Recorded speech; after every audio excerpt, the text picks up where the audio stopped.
Hello students, ছাত্রমিত্র mathematics. এখন আমরা solve করছি নবম শ্রেণী কোষে দেখি 14-এর 3-এর দাগের অঙ্ক। অঙ্কটা হচ্ছে সাহান একটি আয়তক্ষেত্র এবিসিডি এঁকেছে, যার এবি সমান 4 সেমি, বিসি সমান 6 সেমি। এই ক্ষেত্রফল বিশিষ্ট একটি ত্রিভুজ অঙ্কন করতে হবে। তার মানে চতুর্ভুজটির সমান ক্ষেত্রফল বিশিষ্ট একটা ত্রিভুজ অঙ্কন করতে হবে।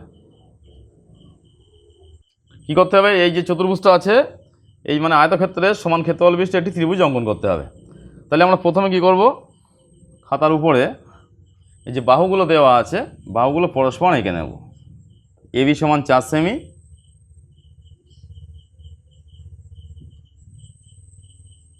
সেমি, এবং বিসি সমান 6 সেমি,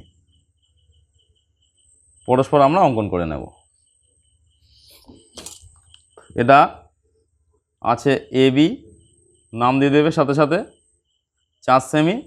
এটা আছে বিসি 6 সেমি। এবারে স্কেলের সাহায্যে নিচে একটা বড় সরলরেখা আমরা এঁকে নেব। যেহেতু আয়তক্ষেত্র অঙ্কন করতে বলা হয়েছে, সুতরাং এখানে একটা 90 ডিগ্রি কোণ অঙ্কন করতে হবে আগে। তাহলে এই বিন্দুতে ধরে এখানে একটা বৃত্তচাপ অঙ্কন করলাম। 90 ডিগ্রি কোণ আঁকার যে সিস্টেম আছে, সেই সিস্টেমটা অবলম্বন করছি।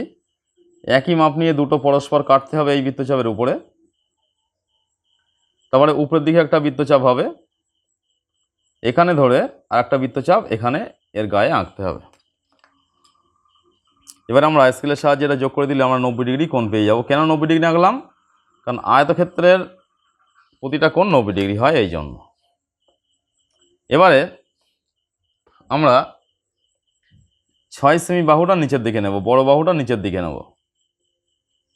6 সেমি, এটার নাম কি হবে তাহলে? বিসি। এবার এখান থেকে 4 সেমি কেটে নেব,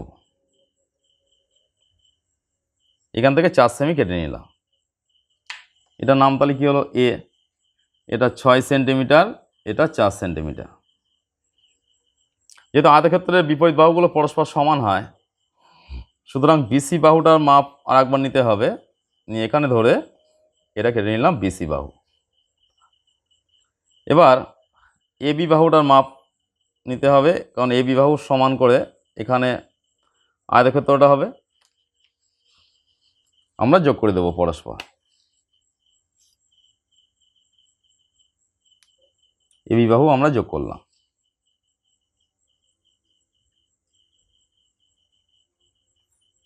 তাহলে আমরা আয়তক্ষেত্রটা অঙ্কন করলাম। এটা 6 সেমি, এটাও হিসাব অনুযায়ী 6 সেমি, এটা 4 সেমি হলে এটাও 4 সেমি হবে।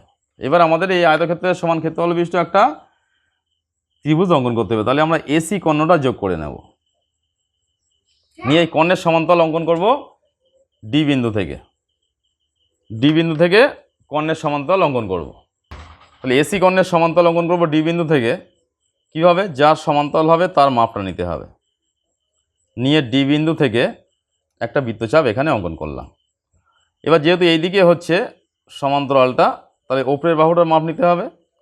নিয়ে এখানে ধরে আর একটা বৃত্তচাপ এই বৃত্তচাপের সাথে টাচ করে দিলাম।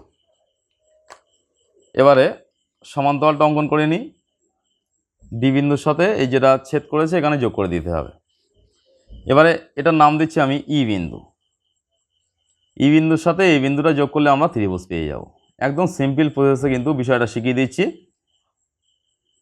এই তাহলে কি হলো?